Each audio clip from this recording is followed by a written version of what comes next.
Hinusgahan o pinatawad? Matagal nang hindi pumupunta sa church si Carla.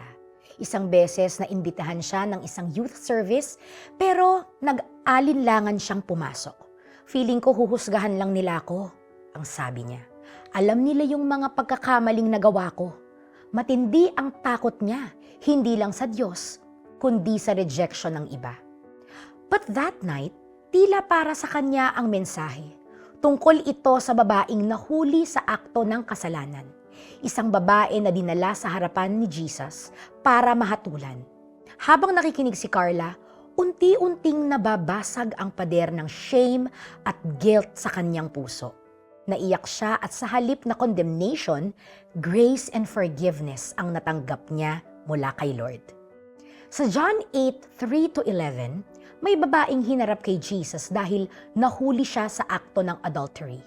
Handa siyang ma-stone to death ng mga religious leaders noon, ang parusa ayon sa batas. Pero sa halip na husgahan siya, yumuko si Jesus at nagsulat sa lupa. Tapos ay sinabi niya, "Ang sino mang walang kasalanan sa inyo, ang unang bumato sa kanya." Isa-isa silang nagsialis. Wala ni isa ang nakapukol ng bato. Naiwan si Jesus at ang babae. Isang napakatahimik pero makapangyarihang sandali. At doon sinabi ni Jesus, "Ni ako ay hindi ka hinuhusgahan. Humayot ka na't huwag ka nang magkasala." This is the heart of God.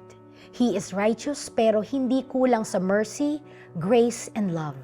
Hindi tinotolerate ni Jesus ang kasalanan, pero hindi rin niya winawasak ang pagkatao ng babae.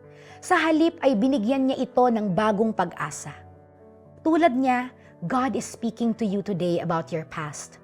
All the sins, brokenness, pain, and mistakes, handa ka niyang bigyan ng bagong simula kung pipiliin mong isuko ang buong buhay mo sa Kanya. Manalangin tayo. Panginoon, salamat sa grace and mercy sa kabila ng mga pagkakamali ko. Pinatawad mo ako. Binigyan ng bagong buhay at inibig ng lubusan. Tulungan mo po akong mabuhay ayon sa kalooban mo. In Jesus' name I pray, Amen. Ask yourself today, may mga tao rin bang nagkamali sa akin na tinatawag akong patawarin sila? Paano ko rin sila mamahalin gaya ng pagmamahal ni Jesus sa akin? Wala po, Ginoo, sagot ng babae. Sinabi ni Jesus, hindi rin kita hahatulan. Umuwi ka na at mula ngayon ay huwag ka nang gumawa ng kasalanan. John 8:11. This is Via Antonio. God bless you.